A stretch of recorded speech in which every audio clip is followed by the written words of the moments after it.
Bueno, vamos a seguir el análisis en semana 24 de temas que han marcado la agenda, lo decíamos al inicio, Nicolás. ¿Qué pasa con las demandas colectivas? Claro, si tienen un fin, finalmente, ¿qué pueden obtener también los usuarios, que en este caso están parte de esta demanda? El CERNAC presentó también los municipios. Vamos a estar hablando de ese tema junto a Andrés Bustos, director del Departamento de Derecho Comercial de la Universidad Andrés Bello. Andrés, muchas gracias por acompañarnos en semana 24. Hola, ¿Cómo estás, Andrés? Hola, Ana. A ver, primero, ¿son tan prácticas las demandas colectivas? Hay varias, no solamente en tema eléctrico, sino en temas de la ley del consumidor en general. Pero en este punto, ¿cómo ves tú el efecto que podrían tener la demanda colectiva presentada por el CERNAC, pero también las que han presentado los municipios? Sí, mira, primero me gustaría comenzar explicando un poco qué son las demandas colectivas. Primero, no cualquier persona puede interponer una demanda colectiva. Lo llamado a interponer este tipo de acción es el CERNAC, ¿cierto? Una agrupación de consumidores que tienen más de 50 y o más de 50 consumidores, una agrupación o más de 50. En este caso, tengo entendido que es el CERNAC, y lo que busca esta acción específicamente es buscar una indemnización a propósito del daño por la falta de servicio eléctrico. Es un daño propiamente tal material, un daño directo por el incumplimiento... El daño económico, digamos. El daño económico, el daño por no haber tenido electricidad. ¿Por qué hago esta distinción? Porque, como existe la demanda colectiva, existen las demandas individuales. Y esas demandas individuales tú las puedes interponer en los juzgados de policía local. Y cuando tú interpones una demanda en policía local, puedes pedir la indemnización de todo tipo de daño, no solamente el daño material, que es el día que tú no tuviste electricidad, sino que el daño moral.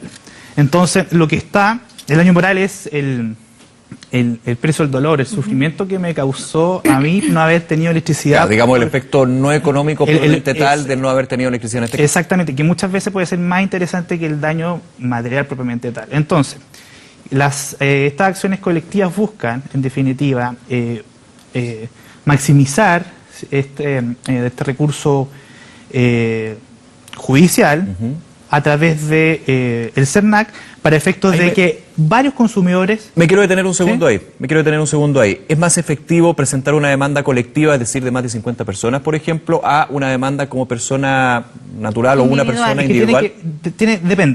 Depende del daño. O sea, aquí hay que distinguir. Por ejemplo, si yo tuve 2 o 3 días, por ejemplo, sin electricidad, y intentar ir a policía local, ¿cierto?, contratar un abogado y meterme en un juicio, me conviene mucho más, ¿cierto?, ir por la vía de en una demanda colectiva, porque tengo el patrocinio ahí del CERNAC, o bien de una asociación de consumidores, por ejemplo, con ADECU, de esta que usted... Para las personas que estaban enfermas, que eran electrodependientes, por ejemplo, entiendo lo que tú nos explicas, tal vez debieran ir por la vía individual. Yo creo que sí, deberían ir por la vía individual, porque son casos específicos, ¿cierto?, y ahí el daño es mucho mayor. Claro, en ese sentido, aquella persona electrodependiente que se vio afectada por el corte de luz, si entra una demanda colectiva, sería más bien por el efecto que tuvo, por ejemplo, en la comida que se perdió. El daño del día por no tener electricidad. ¿Qué se puede conseguir en una demanda colectiva? ¿Plata para todos los usuarios? Exactamente, una indemnización. Y esta indemnización en una demanda colectiva es pareja para todos los demandantes. Es decir, no hay distinción. Y ahí tengo una duda importante, porque tú dices todos los demandantes. Por ejemplo, Nicolás decía, hay municipios que presentaron demandas colectivas a nombre de sus vecinos. Por ejemplo, recuerdo Las Condes y La Reina, por ejemplo. Si un vecino de Las Condes no firmó la demanda colectiva, pero igualmente se vio afectado, cuando salga una resolución, supongamos en un escenario donde efectivamente se otorga la indemnización, ¿esa indemnización va solo para los firmantes, para los 100 firmantes, o va para todos los vecinos de Las Condes que fueron afectados? Parte de esta demanda colectiva. De hecho, muchas veces lo que se hace son formularios de estas demandas, ¿cierto?, para efecto de que tú comparezcas y des patrocinio y poder ir a la municipalidad. Pero la municipalidad también hace otra cosa, también te ayuda para ir por la vía individual. Y la vía individual, que es ante policía local, es muy buena, porque los tribunales de policía local son bastante rápidos. O sea, es un procedimiento sumario en el cual tú puedes pedir la indemnización de todo tipo de daño, y eso el consumidor recién lo está asimilando. Claro, no es como pasar, por ejemplo, a otras instancias judiciales, como por ejemplo, no sé, no creo que la Corte de Apelaciones, pero... Podría llegar, pero imagínate que son varias demandas individuales, ya la empresa no le queda otra que sentarse ya a negociar. Además que hay una cosa que es la jurisprudencia, en que efectivamente si se falla en los primeros casos a favor de los afectados... Marca precedente para todos los que vienen. De todas maneras, además que aquí ocurre algo particular porque es un servicio regulado. Está la SEC, que es la Superintendencia de Electricidad y Combustibles, ¿cierto?, en la cual es algo totalmente aparte de estas demandas colectivas. Es la fiscalización que hace y la multa que puede aplicar. Entonces ahí tú tienes, por una parte, hay una responsabilidad administrativa, que es la multa que puede aplicar la SEC, tienes los derechos de los consumidores, tienes una demanda individual y está esta opción por la vía colectiva. Y hay una más, que tiene que ver con ir directamente a la empresa. O sea, yo entiendo que, por ejemplo, si yo como usuaria afectada agarro todas las boletas de todas las cosas que perdí y voy a la empresa, oiga, usted tiene que devolverme plata por esto, probablemente la empresa lo haga. Y ahí me ahorro todo el tema judicial. Claro, eso no es judicial, eso ya va más... Un encuentro de dos partes. Claro, eso es algo administrativo. Y en ese sentido, ¿es conveniente ir por la vía judicial considerando que no es tan rápida? Todo depende... Aquí hay que utilizar el criterio, todo depende del daño. Por ejemplo, si tú tuviste 2, 3 horas sin luz, ¿cierto? Quizás no, pero los hechos que nosotros ya conocemos a propósito de la 5 última... 6 días. 6 días, yo creo que ahí hay una responsabilidad, y hay una responsabilidad que hay que perseguir, dependiente de la vía, si es por una acción colectiva o una vía individual. Ahora, ¿qué pasa en el caso, me voy a poner en un caso hipotético en todo este proceso que se lleva a cabo, de que la empresa o las empresas definan una compensación más allá de la que está expuesta la ley eléctrica? Por ejemplo, una compensación de yo me junto contigo, veo cuál es lo que te falta, todo eso. Pero esa misma persona está dentro de uno de los demandantes de esta demanda colectiva. ¿Qué pasa ahí? Mira, en ese caso, eso... Pensando que le acepta ese acuerdo. Yo creo que tu pregunta va a propósito de que hay una empresa que en el último día dio una propuesta. En él, que básicamente desea compensar hasta un tope de 25.000 pesos por día, partiendo desde el domingo, que eso fue bien criticado porque el corte de luz fue la madrugada del sábado. Pero ellos decían, se tienen que completar las primeras 24 horas sin luz, por lo tanto vamos a considerar el domingo. Por ejemplo, si una persona estuvo sábado, domingo, lunes, martes sin luz, se considera la noche del domingo, la noche del lunes, 2 noches. Claro, pero esa compensación es más bien por ley. Yo me refiero a compensación adicional, es decir, que la empresa, caso a caso, diga... Es que esa compensación anula la demanda colectiva donde está partícipe esa persona. Esa compensación que mencionas tú va más allá de la ley. Porque si tú... no quiero entrar en el cálculo que dice la Ley General de Electricidad, pero...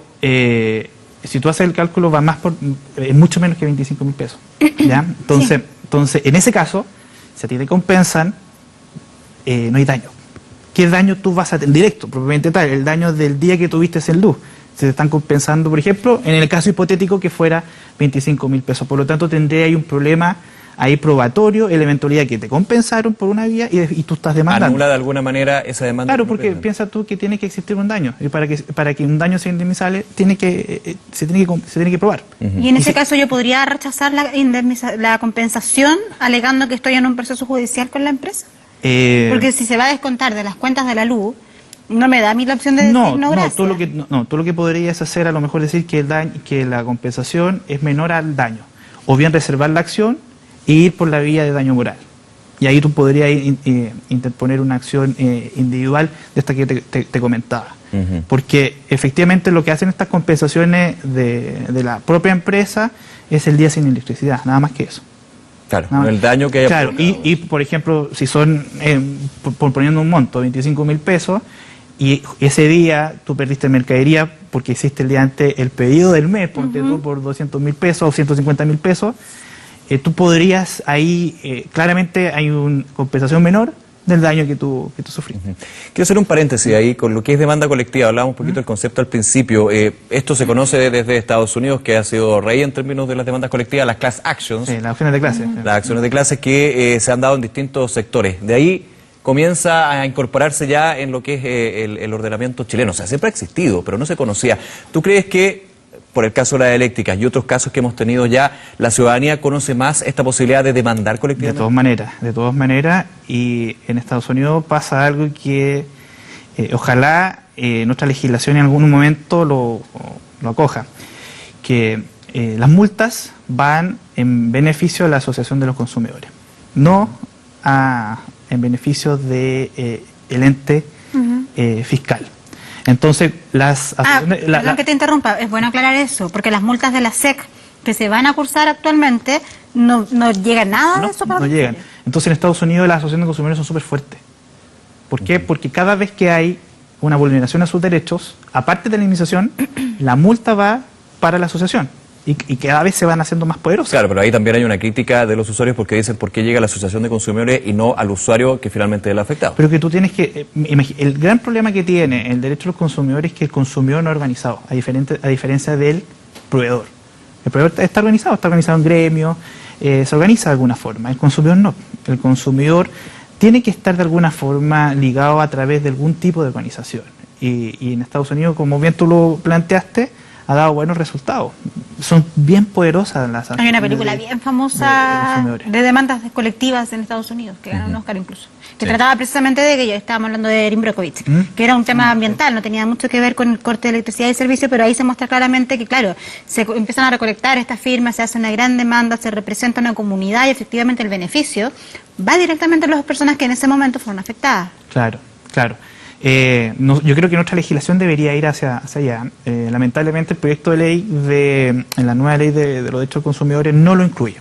Ya se intentó, pero no incluye este beneficio. Un proyecto que ha estado bastante atrasado, podríamos decir. O sea, yo creo que ya siento que está hace 2 años. Estaba la idea de que partiera ya a fines de este año, pero ya está un poco retrasado. Está retrasado, sí. Pero sí se empodera más al CERNAC. Al CERNAC, sí, se le da más facultades, se le da una facultad representativa para efectos de las acciones de los derechos de los consumidores. Ya, pero vamos a ver, el problema es de una implementación, porque piensa tú que si el CERNAC solamente tiene la facultad para las acciones de estas acciones colectivas. Y el proyecto de ley lo que se está intentando es que también tenga la facultad para que te represente por una acción individual. Imagínate la cantidad de abogados que tienes que tener. Entonces hay un costo asociado. Bien, un tema por supuesto que estamos atentos. Andrés Bustos, muchísimas gracias por acompañarnos, explicar de qué se trata esta demanda colectiva y también cuáles son los distintos puntos que están ahí en la mesa. Muchísimas gracias. Gracias. Semana 24.